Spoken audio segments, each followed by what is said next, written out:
Salud, salud, amados. El Eterno me los bendiga, me los guarde en esta hermosa mañana de Shabbat. Como siempre, un gusto poder compartir con ustedes y pasar este tiempo maravilloso, aunque sea a la distancia, ¿verdad? Pero pronto nos vemos allá en el Congreso EHAD. Estamos ya muy emocionados, así es que no podía dejar de decirlo, en verdad. Sé que va a ser un tiempo maravilloso y aquel que todavía no ha tomado la decisión, amigo, amado, te animo a que tomes la decisión a estar los días 1, 2 y 3 en el Congreso EHAD. Pues a lo que nos compete en este tiempo tan maravilloso, mis amados, de hablar sobre los comentarios de el Brit Hadashah, aunado con los comentarios de la Torá y los de la Haftará. En esta ocasión vamos a hablar, mis amados, sobre algunos temas muy interesantes que no podemos dejar de pasar ni dejar de ver, ya que todo ello, amado, nos enseña, nos instruye. Así es que déjame comentarte que volviendo un poquito a el tema de la parashá, te recordarás que la parashá se llama Tetzaveh, que quiere decir mandarás. Esta parashá que está ubicada en Shemot y que seguramente con todos los comentarios que ya los que me antecedieron entregaron a tu corazón, yo espero que esta aportación llegue a tu corazón también y que nos enseñe. Déjame decirte que la luz de la menorá realmente dicen los sabios que no era necesaria para la presencia divina, porque pues la presencia del Eterno donde quiera que está emana luz, pero si era necesaria para iluminar a quienes entraban al lugar donde se encontraban. Bueno, de ahí para adelante déjame decirte qué importante es para nosotros ser luz. Por eso Yeshua nos dijo, ustedes son la luz del mundo. Si la luz se apaga, bueno, pues ya no habría certeza de lo que está frente, a un costado o incluso detrás de nosotros. Pero la luz nos revela lo que hay en la oscuridad. Bueno, también déjame decirte que se ha pretendido con la llegada de Yeshua Mashiach anular todo lo sucedido anteriormente. ¿Y qué crees? Con este pensamiento de anulación, pues dejamos de ver cosas importantes en el Tanaj, o sea, en el primer pacto.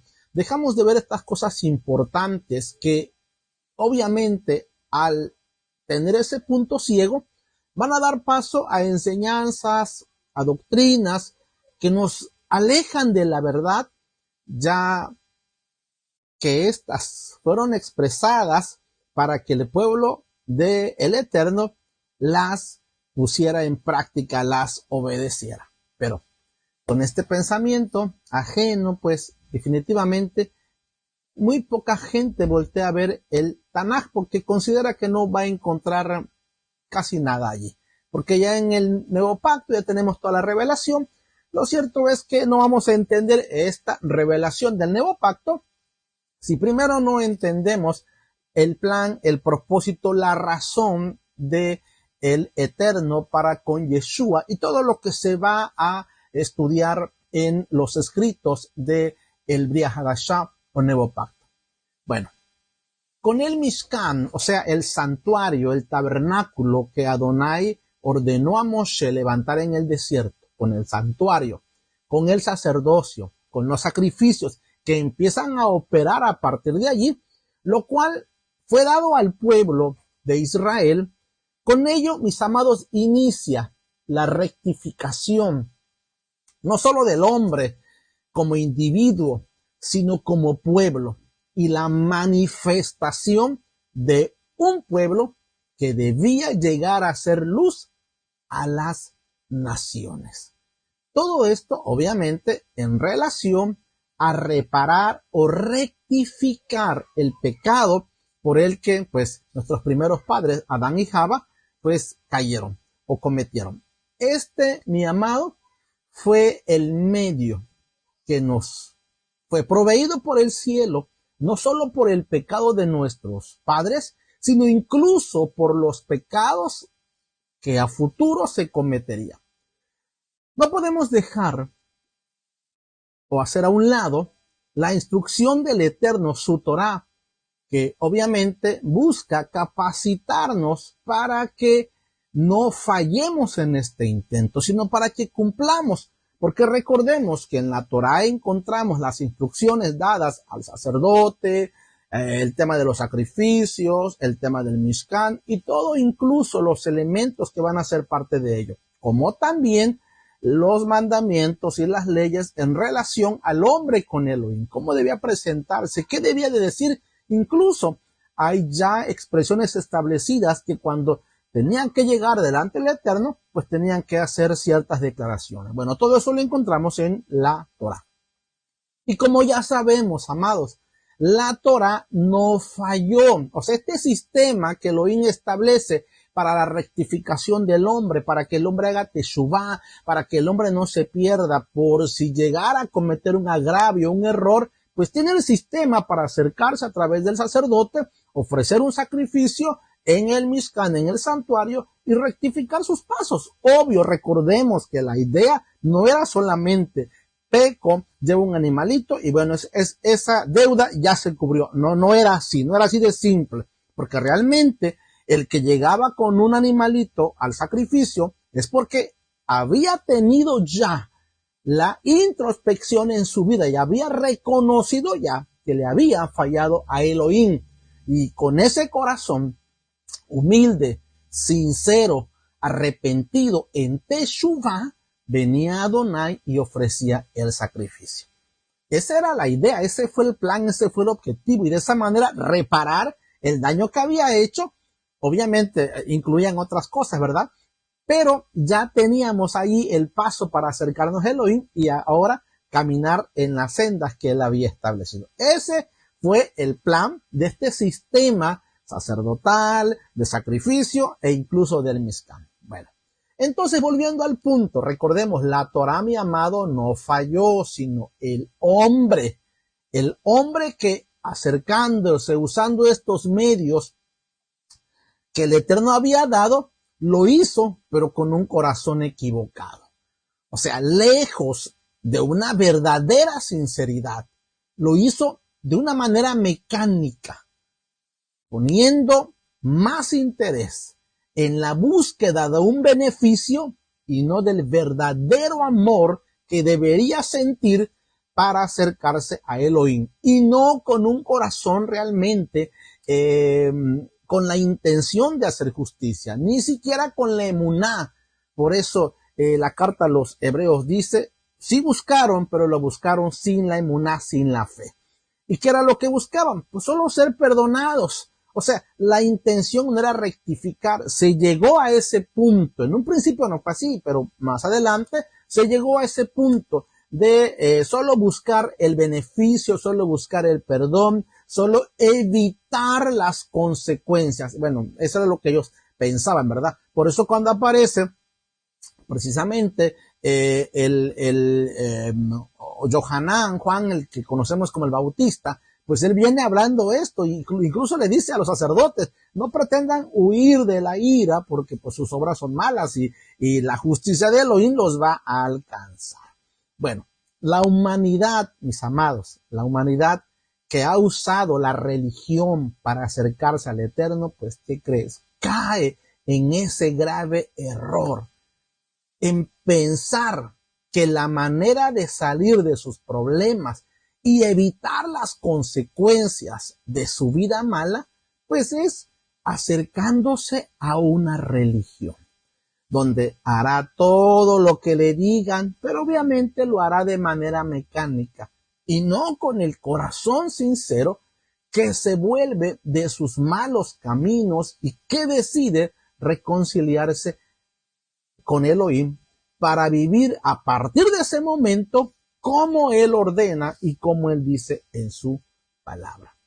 Recordemos que Yeshua, la imagen visible de Elohim, el cual fue manifestado en forma de hombre y en la posición de hijo, subraya eso por favor, fue manifestado en forma de hombre en la posición de hijo, nos muestra cómo el propósito del Eterno puede llegar a cumplirse en cada uno de nosotros de los que llegamos a ostentar dicha posición delante de Él como hijos. Y aquí hay algo muy interesante, porque así como Yeshua viene en esa posición de hijo para darnos el ejemplo, para mostrarnos cuál es el camino y cómo debemos de nosotros de ir ante Elohim como hijos. Yeshua, mis amados, no vino como rey, ni como sacerdote, pues Él no desciende de la tribu de Leví, a quien se le dio el sacerdocio, sino vino como hijo. Y por favor, no pierdas de vista este dato que te acabo de dar, ya que toda la vida de Yeshua va en esa dirección.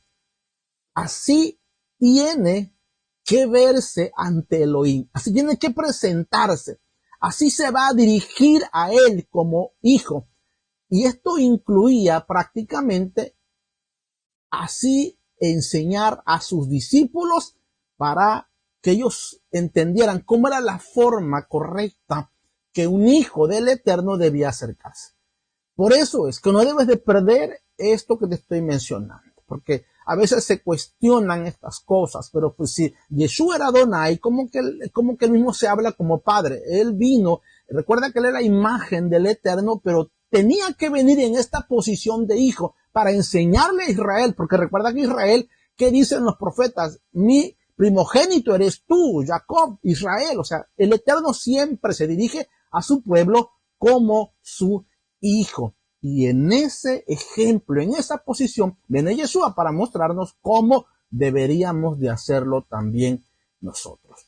Así es que no pierdas ese dato, por favor, porque esto te va a enseñar muchas cosas y vas a quitar de tu mente algunas ideas que obviamente, ¿verdad?, la fuimos concibiendo por causa de la religión o sencillamente por causa de tener un concepto diferente. Bueno, esto que te acabo de mencionar es lo que dice precisamente el Rab Shaul, el apóstol Pablo, en Filipenses capítulo 2, versículos 6 al 8.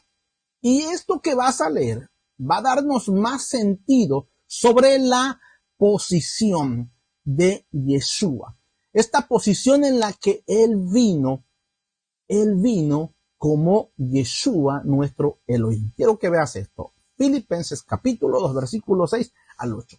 El cual, siendo en forma de Elohim, no estimó el ser igual a Elohim como cosa que aferrarse, sino que se despojó de sí mismo. Y esto es interesante porque, a ver, ¿cómo tú te despojas de ti mismo?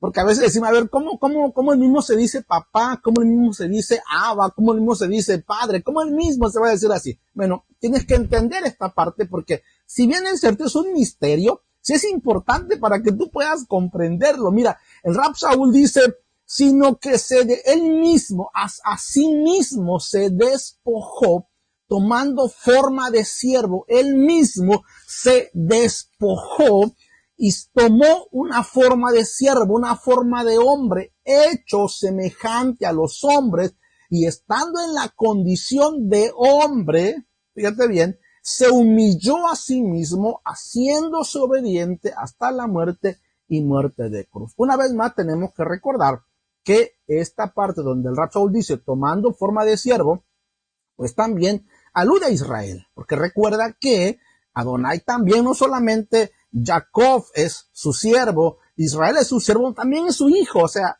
este paralelismo debemos entenderlo para poder entender la función de Yeshua como hijo. Entonces Yeshua no vino como el pueblo lo esperaba, sin ninguna condición desde donde pudiera manifestar su obediencia y su amor a la Torá del Padre, que era lo que el pueblo había perdido.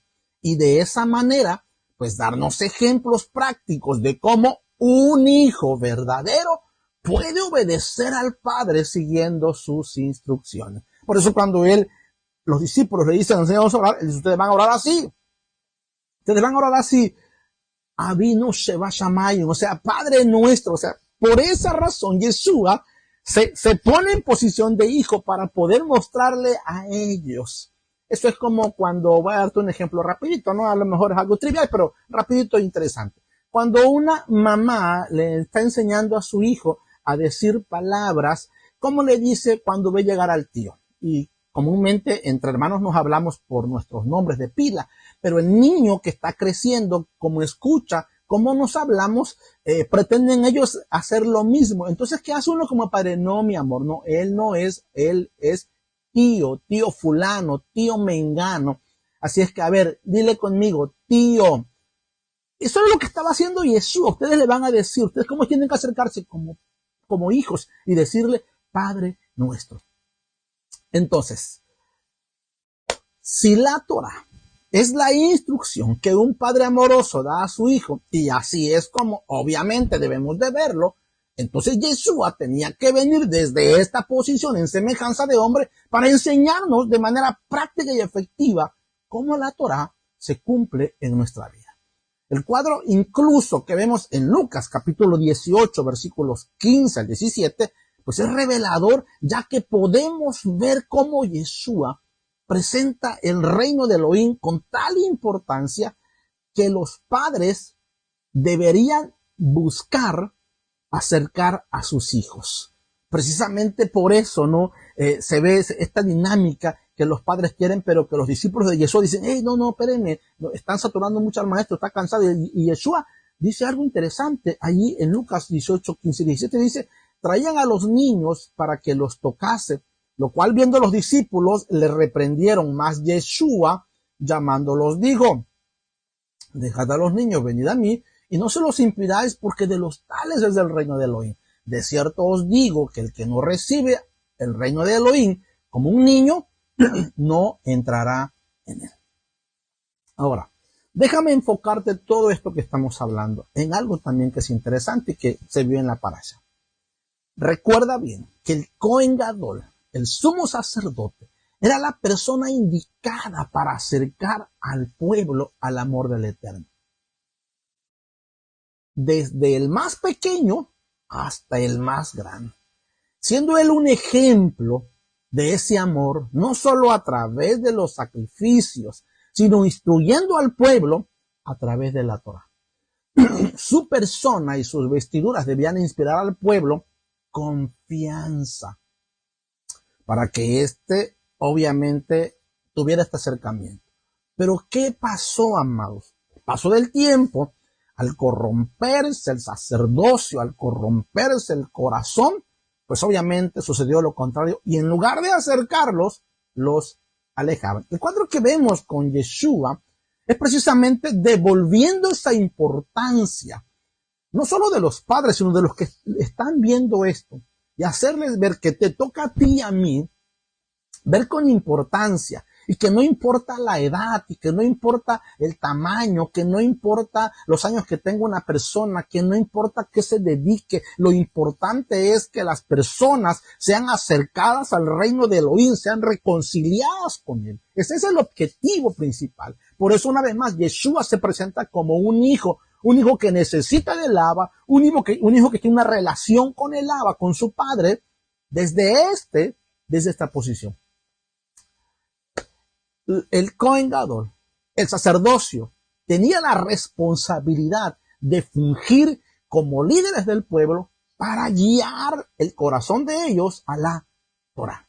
Esa fue la instrucción, ese era el objetivo, que más adelante se pierde por precisamente la corrupción, por el pecado. Pero recuerda, ¿falló la Torah? No falló la Torah, eso lo dice el Rab Shaul. No falló la Torah, falló el corazón del hombre que, abandonando la Torah y abandonando la instrucción de Elohim, pues comenzó a perseguir otros objetivos, otro propósito, y eso comenzó a alejar al pueblo del corazón del Eterno. Mira nada más lo que dice precisamente el profeta Malaquías en su tiempo. Mira lo que dice Malaquías capítulo 2 versículo 7, dice, porque los labios del Cohen, fíjate bien, porque los labios del Cohen han de guardar la sabiduría, y de su boca el pueblo buscará la Torah, porque mensajero es de Adonai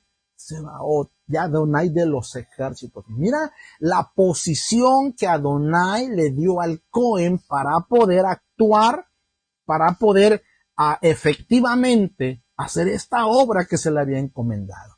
Pues al perder o al corromperse o al salirse del propósito, esto ya no se estaba alcanzando. Por eso Yeshua viene, y viene como hijo, pero también viene, vaya, en esta posición importante de intermediario entre el hombre y Elohim para acercarnos. Porque el hombre corrompió lo que Adonai había establecido. Qué importante es que tú entiendas que no solo en la Keilah, en la congregación en donde tú perteneces, sino en tu propia casa, guardar tus vestiduras, guardar tu kedushá, tu santidad, guardar tu integridad para poder mantener la pureza dentro de tu familia. Y esto es interesante porque recuerda, somos los padres y aquí como sacerdotes del hogar, como líderes del hogar, de nuestra boca debe de salir la sabiduría. Debemos de guardar la sabiduría, pero no lo podemos hacer si nos alejamos de la Torah. El ejemplo, mis amados, de Yeshua nos muestra que un verdadero siervo de Elohim, que ama al Eterno, sabe y reconoce la importancia que es el acercar las almas al Eterno. Lo importante que son las almas para Él.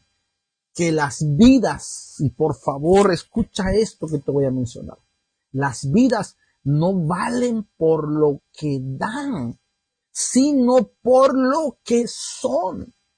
Y que debemos de verlos como el Creador los ve. Y debemos de amarlos y cuidarlos, ya que solo somos tú y yo servidores de su obra. La obra no es de nosotros. La obra tiene dueño. La Keilah tiene dueño. La congregación tiene dueño. Las almas tienen un dueño y no somos tú y yo. Es más, nosotros pertenecemos también a ese dueño. Porque a veces se pretende excluir al líder, al pastor, al que está al frente, y como que se le busca ver de una manera superior a los demás. Y hasta en algunos casos buscan que se les rinda pleitesía, que se les rinda honores, de una manera realmente salido de lo natural y de lo correcto. No estamos hablando de que alguien pueda recibir honra por el servicio que hace delante del Eterno, pero no más que el Eterno. Ni él es tampoco ningún líder en Ejad, en Oceana, ningún líder es la figura central. La figura central es Yeshua HaMashiach. Y no pretendamos robar esa gloria, porque a veces nos vestimos de una vestidura de falsa humildad, y aunque decimos la gloria es para él, pero realmente con un sentido, con un sentimiento ajeno a lo que estamos diciendo. Porque realmente sí se busca ese interés, ¿no? Y tenemos que dejar esas vestiduras y ponernos las vestiduras santas de humildad, de amor, de misericordia, de justicia, de bondad. Entonces, este es el ejemplo que nos va a mostrar Yeshua de cómo tenemos que amar a las almas como líderes. Nuestro trabajo, mis amados, es acercarlos al Malkut Hashamayim, o sea, al reino de los cielos. Es también nuestro trabajo orar por ellos, ser esos siervos que ven a las almas con compasión como lo hacía Yeshua. Quitar todas las barreras religiosas que el hombre ha inventado. Ya no solo para acercar las vidas al Rey, sino incluso a veces para ellos mismos. Porque a veces pensamos que somos tan importantes que solo unos cuantos merecen de nuestra compañía, de estar en nuestro círculo íntimo. Y realmente no es así. Por eso cuando Yeshua habló con Keifa, con Pedro, ¿qué le dijo? ¿Me amas? Y le dijo sí, y le dijo, apacienta mis ovejas. No le dijo un número, apacienta 12 nada más. y que los otros 12 apacienten a otros 12. No le dijo un número. Él solo le dijo, apacienta mis corderos. Si tú me amas, el llamado tuyo y mío como líder es ver a cada oveja, a cada alma, con esa necesidad que Elohim no ve, de acercarlos al corazón del Eterno. El Ruach de Elohim, hoy en día, mis amados, ha puesto necesidad en las vidas. No te confundas, no son nuestros mensajes elocuentes lo que trae a las almas, sino el Ruach de Adonai. No pretendamos llevarnos un crédito que no nos corresponde, porque nuestro corazón puede llenarse de orgullo y echar a perder así nuestro servicio al Rey. Por ello, vivamos como Yeshua, con toda humildad, sabiendo que solo somos siervos y que lo que hicimos no era más que lo que debíamos de hacer y tan. Recuerda que Yeshua vino en la condición de hombre y en una forma de siervo, y en esta posición de hijo es como va a expresarse toda su vida. Así es como nosotros tenemos que hacerlo. Esto es lo que vemos cuando leemos, por ejemplo, allá en los siguientes versos de Lucas 18, del 18 al 19, que dice, un hombre principal le preguntó diciendo, maestro bueno, ¿qué haré para heredar la vida eterna? Y Yeshua le dijo, ¿por qué me llamas bueno? Ninguno hay bueno, sino solo Adonai. Bueno, este texto ha sido usado para otro tipo de pensamiento, pero vamos a explicarlo. El hecho de que Yeshua haya dicho, solo Elohim es bueno, y ante el cuestionamiento, ¿por qué me llamas bueno?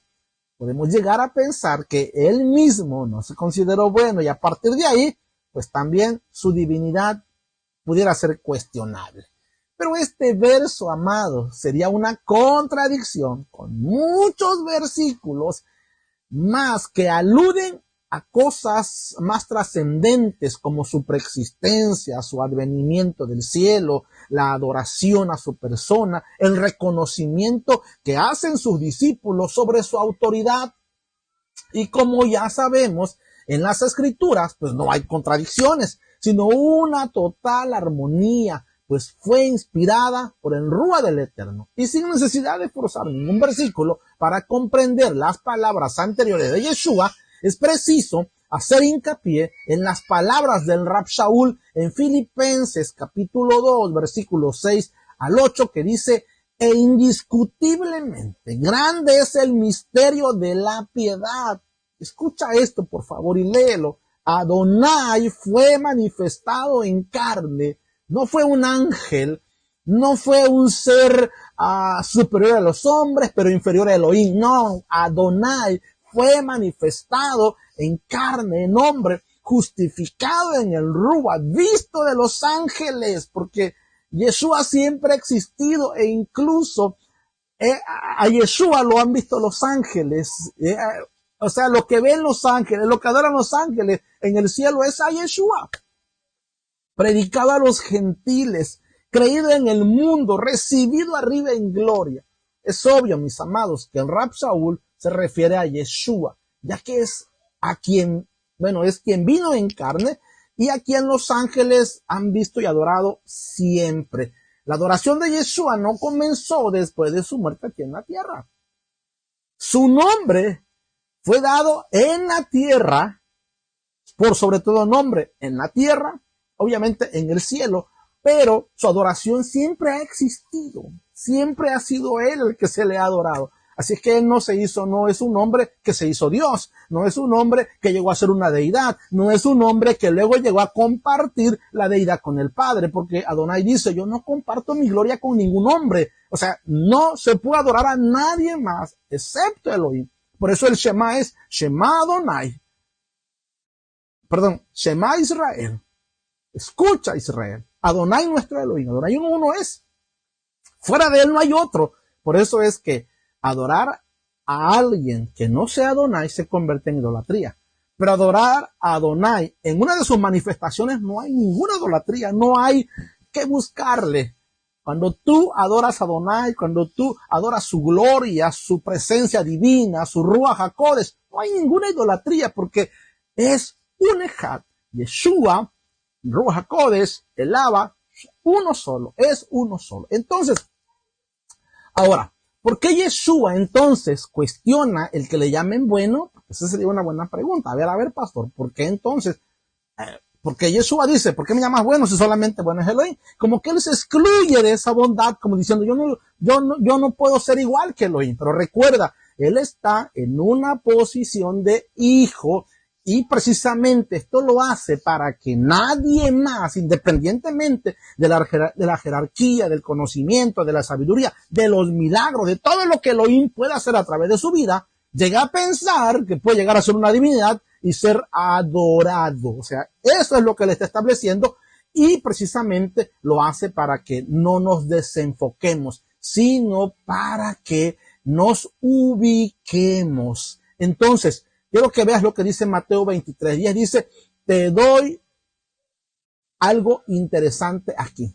Mateo 23:10 dice, ni seas llamado maestro, porque uno es vuestro maestro, el Mashiach. Y esto es interesante, porque fíjate bien.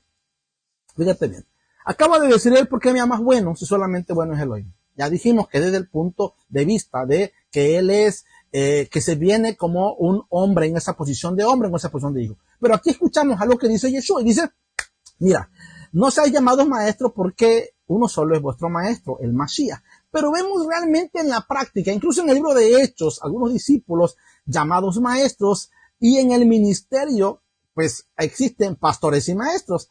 Esto más bien, este versículo que estamos leyendo es más bien en relación al contexto en el que se está tratando de evitar caer en un ánimo de orgullo, pero no porque sea malo decirle a alguien maestro o moré.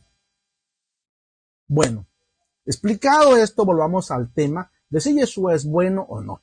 Y es que este cuestionamiento va en dirección de los líderes religiosos que ostentaban títulos o lugares exclusivos para dar importancia a su persona, llenos de orgullo y de vanagloria. Así es que este verso no debemos tomarlo como que Yeshua rechaza ser divino o ser alguien aparte de Elohim, sino el no querer compararse como los otros líderes religiosos que buscaban ser reconocidos. Ahora, recordemos que en la posición de hijo de Elohim, su objetivo era hacer volver el corazón del hijo de Jacob al padre.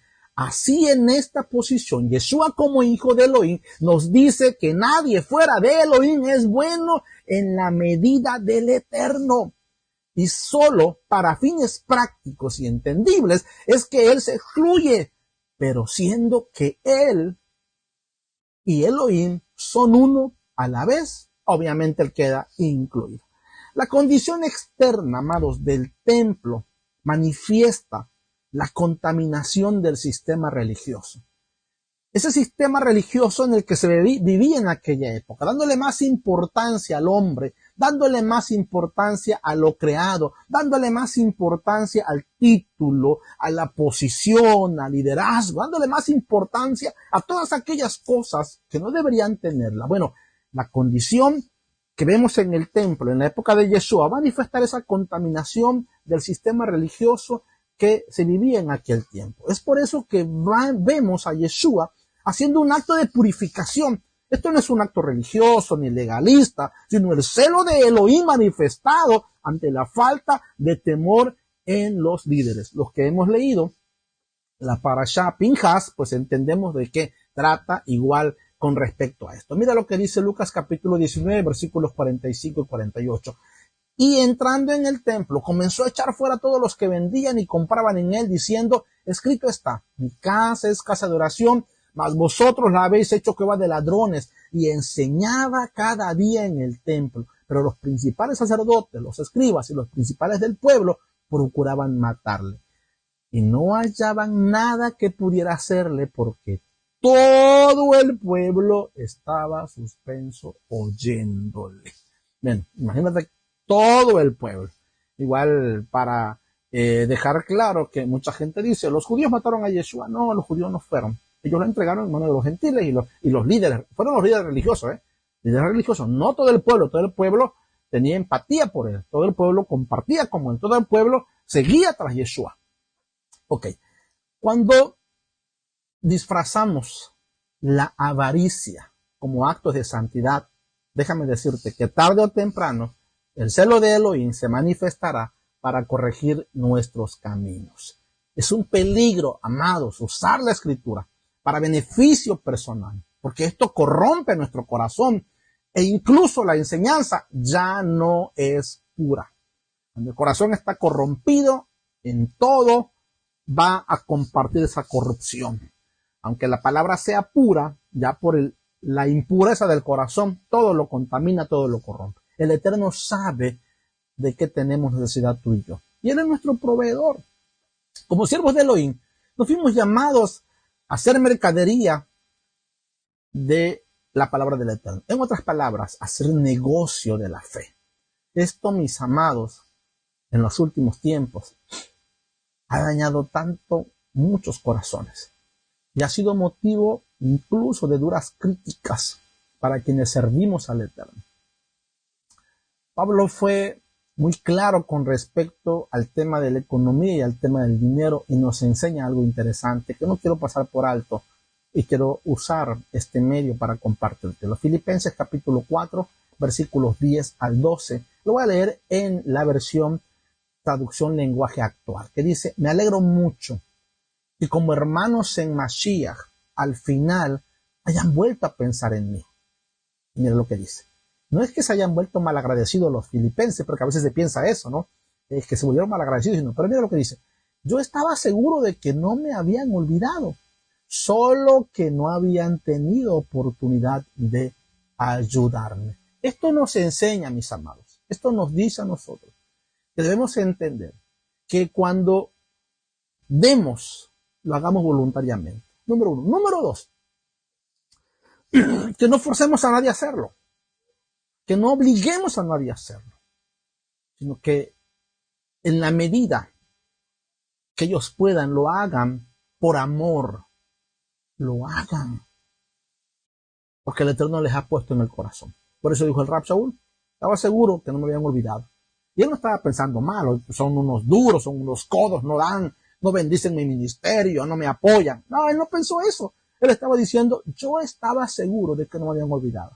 Solo que no habían tenido oportunidad de ayudarme. Y luego dice también, y saben bien dónde está, solo que no he tenido oportunidad de ayudarme. No lo digo porque esté necesitado, pues he aprendido a estar satisfecho con lo que tengo. Sé bien lo que es vivir en la escasez, como también lo que es tener todo en abundancia. He aprendido a vivir en toda clase de circunstancias, ya sea que tenga mucho para comer o que pase hambre, ya sea que tenga de todo o que no tenga nada. Mira la conducta de el Rab Shaul en aquella época. Ahora, ¿qué diferencia hay entre ese tiempo y en el nuestro? Pues no hay mucha. Aunque ha habido avances tecnológicos, el dinero se seguía viendo como se sigue viendo hoy en día.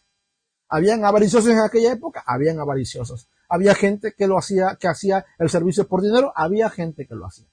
Estábamos hablando hace un momento precisamente de la corrupción del templo. Muchos sacerdotes en la época de Yeshua habían vendido su servicio. Incluso se mencionan historiadores que los que estaban oficiando dentro del templo ni siquiera eran de la línea sacerdotal, sino que habían comprado el título, la posición, pero esto lo hacían para obviamente poder ser participar dentro de las ganancias.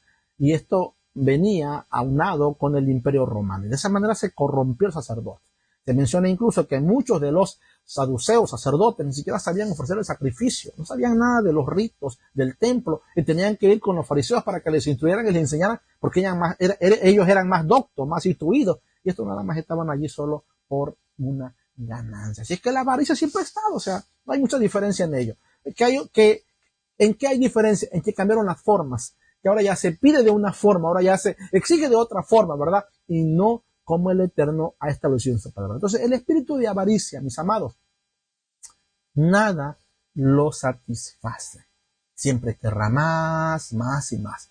y no importa la forma o el modo en el que se pueda adquirir. Y es ahí donde se pierde, amados, el verdadero propósito del servicio a Elohim. Por lo que somos llamados a vivir con contentamiento, agradecidos con Él. Porque quiero decirte que en una época pensábamos diferente.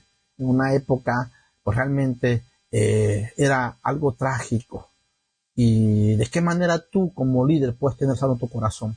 Dejar de pensar negativamente, dejar de pensar trágicamente y mejor tener estos pensamientos. Conténtate con lo que Elohim te da.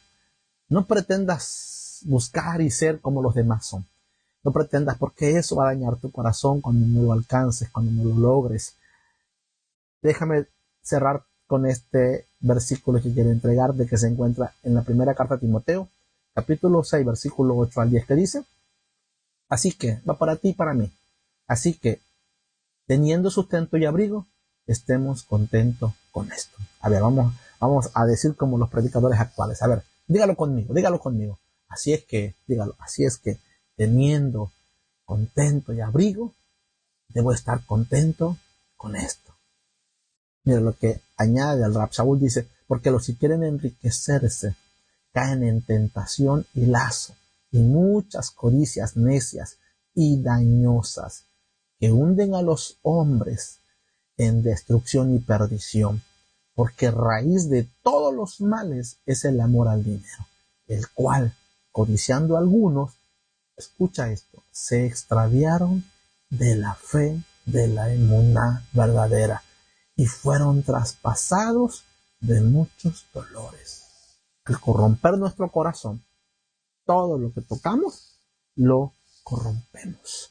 Así es que volvamos al Eterno, hagamos teshuvá, que nuestras vestimentas no sea la externa, sino la interna, de amor, de justicia, de misericordia, de bondad, de santidad, que seamos realmente siervos de Elohim, que no estemos haciendo lo que hacemos por una ganancia, por un beneficio personal, por la avaricia. Elohim nos libre de eso. Que la voluntad del Eterno sea que todo lo que hagamos, amados, sea para servirle a Él. Que estemos contentos con lo que tenemos, que estemos contentos con lo que Él nos da. Si aquella Keilah tiene 400, 500, 600, aleluya, Eterno los bendiga. Si la tuya tiene 40, 30, 20, 10, 5, amén. Disfruta ese momento, disfrútalo. Las vidas todas valen, no por lo que dan, sino por lo que son hijos de Elohim, almas de Elohim, ovejitas del Eterno. Amémoslos desde esa perspectiva. Mis amados, yo soy el Rey Valdemar Méndez de la Keilah Hoshana Playa del Carmen. Ha sido un gusto compartir contigo estos minutos y, como siempre, espero que estas reflexiones lleguen a tu corazón y sean de bendición para ti y tu familia. A todos mis amados que están en las diferentes Keilot de Oceana, todas las Oceanotas en los diferentes países, les mando un fuerte abrazo y mis afectos, mi cariño a todos ellos, amados. Sigamos creciendo juntos, nos vemos en el Congreso de Hat en unos días. Chao, saludos a todos.